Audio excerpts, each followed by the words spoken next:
saya dengar kata-katanya Gus Baha. Dunia ini likuidasi, orang bisa gempa, bisa lahar turun kapan saja. Kalau orang yang belajar geologi tiap hari memikirkan itu, orang takutnya mati karena itu katanya. Kalau orang tahu kalau mati aja ngelindur bisa tidur ngelindur bisa mati, orang lama-lama nggak mau tidur. Kalau kita dikasih berita negatif terus, lama-lama orang jadi negatif terus, nggak ada yang lagi mau balik lagi untuk hidup normal gitu. Nanti kalau Anda ahli geologi itu takutnya bumi ini likuifaksi karena sumber daya alamnya sudah begitu dikeruk, dimanfaatkan. Nanti yang ahli teroris atau yang ahli ekstremis itu takutnya itu ada teroris. Yang ahli sosiologi takutnya Indonesia itu chaos. Kalau chaos ya saling bunuh, saling. Jadi semuanya ini ketakutan ini semuanya mengarah terhadap kematian. Kecelakaan lalu lintas ya menjadikan orang mati. Likuifaksi kayak kemarin di Sulawesi ya, iya. Gunung meletus, gempa, tsunami. Nah ketakutan yang menjadikan kematian ya banyak. Kalau baru tsunami aja ya orang takutnya ke tsunami. Nanti kalau ada kematian gempa ya takutnya gempa. Kalau temanya COVID ya takutnya COVID. Jadi kalau kamu ingat mati itu jangan terus loyo, terus nunggu takdir mati itu enggak, malah disuruh semangat. Nah tenaga medis semangat mengobati pasien, yang pasien juga semangat mensupport dirinya supaya punya keberanian hidup. Dorong Jawa nunggoni anak, nunggoni putu. Kalau saya sebagai kiai ya nunggoni santri, nunggoni umat. Jadi ingat mati itu justru dengan cara mencintai hidup. Karena hidup ini adalah bekal kita untuk sanggup ketemu Allah Subhanahu wa Ta'ala. Kalau tidak bisa berbuat baik sama orang lain, yang penting tidak mengganggu orang lain. Itu juga fa'innaha shadaqatun minka ala nafsik. Itu ya bagian dari sedekah kamu. Taruh saja misalnya kalau secara ilmu medis, misalnya kita ini kok dinyatakan positif COVID, secara ilmu medis nggak boleh ketemu orang lain, terus kamu diisolasi. Kamu niatin ketika diisolasi itu tidak menularkan bahaya kepada orang lain. Itu juga ibadah. Saya akan cerita versi kiai ya. Kalau versi medis Anda lebih tahu. Kalau versi kiai itu kematian itu dianggap hal yang sebetulnya ada versi kiai ya, semua orang tahu lah pasti mati itu. Cuma inginnya mati itu kan macam-macam. Inginnya ya setelah kaya, setelah mapan, terus menangi anaknya mapan, cucunya mapan. Terus itu pun sebetulnya ada siap mati juga, tapi ya tetap mati itu. Saya akan cerita yang lucu-lucu ya supaya nggak tegang ya menghadapi kematian. Dulu itu kroni itu ya sudah ada. Jadi Nabi itu ya punya kroni, hanya pejabat. Nabi itu punya kroni. Nabi Sulaiman itu bisa terbang. Ya mulai dulu manfaatkan angin. Jadi angin itu mulai dulu memang luar biasa. Dimanfaatkan orang sekarang mulai tenaga angin, pakai rem angin. Mulai dulu angin itu luar biasa. Nah itu teman dekatnya Nabi Sulaiman tuh ya agak sopan tuh bilang gini. Itu Pak Nabi itu kalau nanti ada malaikat Israel saya pinjam anginnya supaya tidak bisa ngejar saya. Jadi mulai dulu tidak hanya pejabat, Nabi pun ya punya teman yang agak-agak gimana. Suatu saat malaikat Israel disuruh nyabut orang, misalnya namanya siapa lah. Nanti saya sebut ada yang tepaan sama nanti tersinggung, misalnya siapa gitu. Yang jelas namanya ada Agus tidak Bambang karena bahasa Arab. Orang ini cabut di India. Nabi Sulaiman kira-kira ya di Palestina kira-kira. Si orang ini ternyata di dekat Nabi Sulaiman. Nah karena Nabi itu kan orang hebat lah, sehingga malaikat ya kadang silaturahim ke para nabi. Israel sendiri ya kadang-kadang silaturahim ke para nabi. Silaturahim yang paling nggak disukai ya silaturahimnya malaikat Israel. Datang ke Nabi Sulaiman, sebenarnya niatnya silaturahim. Ternyata ketemu orang itu, kaget malaikat. Waduh ini gimana ini?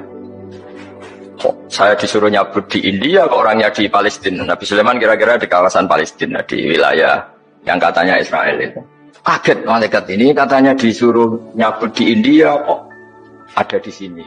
Nah si kroni ini, si orang yang itu melihat malaikat Israel, entah kenapa kok dia bisa melihat itu. Mungkin punya kekuatan tertentu karena dekat Nabi. Kaget dia. Malaikat melihat dia karena janggal ya, disuruh nyabut di India kok orangnya di Palestina. Si orang ini melihat malaikat juga takut. Malaikat itu punya hawa yang luar biasa. Akhirnya bilang ke Nabi Sulaiman, ya Nabi Allah tolong pinjemin saya angin untuk saat ini juga saya bisa terbang ke India. Dipinjemin sama Nabi Sulaiman. Akhirnya orang itu sampai ke India. Terus malaikat senyum, seneng dia. Wah ini sesuai protokol. Karena andai kan orang itu tetap di situ, malah malaikat nggak berani ngambil karena prosedurnya harus ngambil di India. Jadi andai kan dia tetap diam di situ, sebenarnya malah nggak masalah karena nggak sesuai apa? Panduannya harus karena dia terbang di India, malaikat itu nyusul ya terus diambil karena sesuai apa? Saya kan memang dipesenin untuk memperkuat apa ya nakes teman-teman semuanya lah pasien. Tapi saya cerita dimulai dari yang seperti ini saya sengaja karena memang ya hidup itu seperti inilah. Pasti kita semua akan mengalami kematian. Cuma inginnya kita ya hidup itu ya sehat. Ya, terus kalau mati itu ya tidak punya utang karena berat nanti utang. Saya tidak tahu fikihnya itu. Kalau utang pribadi itu hisabnya berat. Kalau utangnya lembaga itu gimana ya? Dihitung salahnya direkturnya, dihitung salah karyawan yang minta naik apa? Gaji. Saya tidak tahu kayak utangnya Indonesia itu yang disalahkan itu menterinya apa presidennya, apa yang selalu mengajukan gaji 13. Tidak tahu itu, karena di kitab tidak dibicarakan, yang dibicarakan itu utang-utang apa?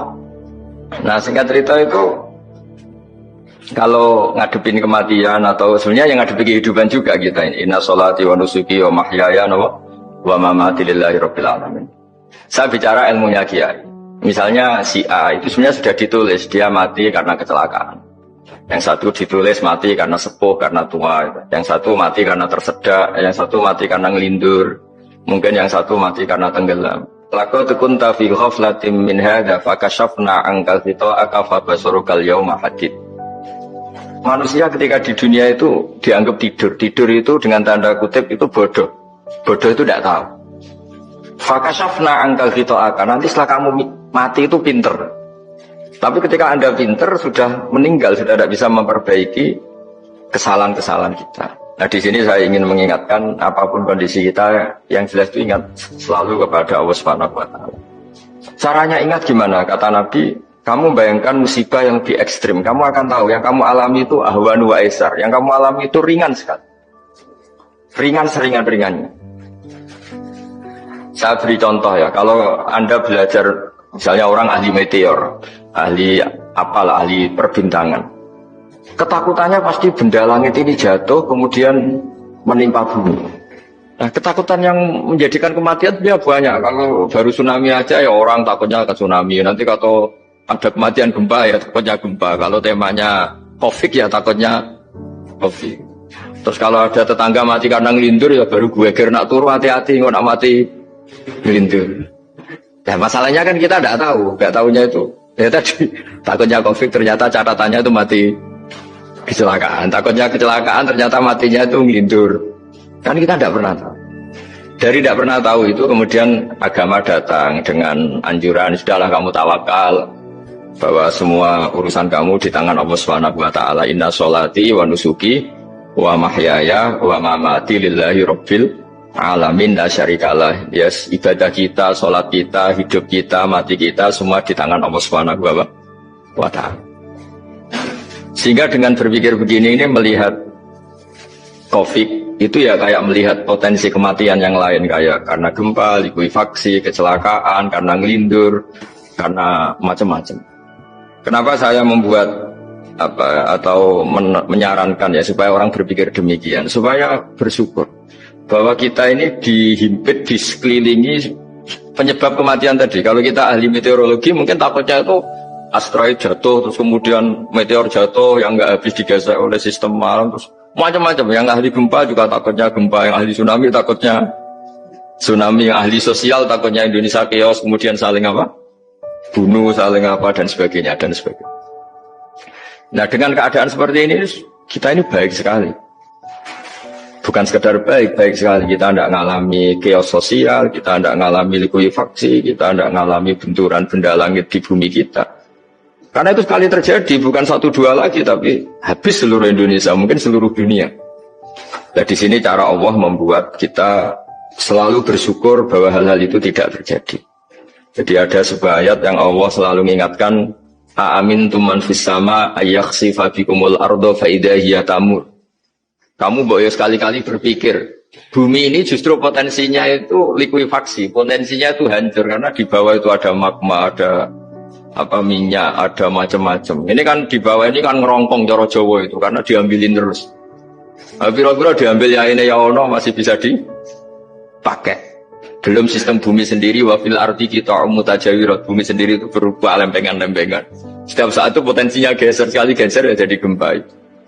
Terus belum benda langit yang potensinya juga jatuh, sekali jatuh ya habis. Jadi yang kita ini dikepung sekian potensi yang bisa menghancurkan kita.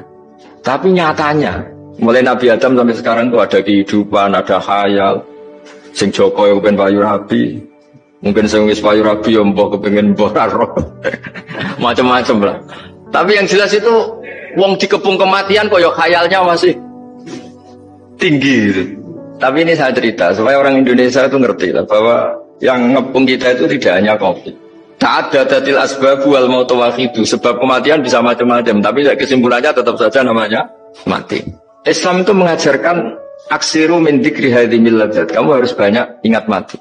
Tapi uniknya Islam itu menyuruh ingat mati itu disuruh justru semangat hidup. Karena kita butuh bekal itu. Jadi kalau kamu ingat mati itu jangan terus loyo, terus nunggu takdir mati itu enggak, malah disuruh semangat. Nah, tenaga medis semangat mengobati pasien. Yang pasien juga semangat mensupport dirinya supaya punya keberanian hidup. Orang Jawa nunggoni anak, nunggoni putu. Kalau saya sebagai kiai ya nunggoni santri, nunggoni umat. Jadi ingat mati itu justru dengan cara mencintai hidup. Karena hidup ini adalah bekal kita untuk sanggup ketemu Allah Subhanahu wa Ta'ala. Kalau tidak bisa berbuat baik sama orang lain, yang penting tidak mengganggu orang lain. Itu juga fa'innaha shadaqatun minka ala nafsik. Itu ya bagian dari sedekah. Taruh saja misalnya kalau secara ilmu medis, misalnya kita ini kok dinyatakan positif COVID, secara ilmu medis nggak boleh ketemu orang lain, terus kamu diisolasi. Kamu niatin ketika diisolasi itu tidak menularkan bahaya kepada orang lain. Itu juga ibadah.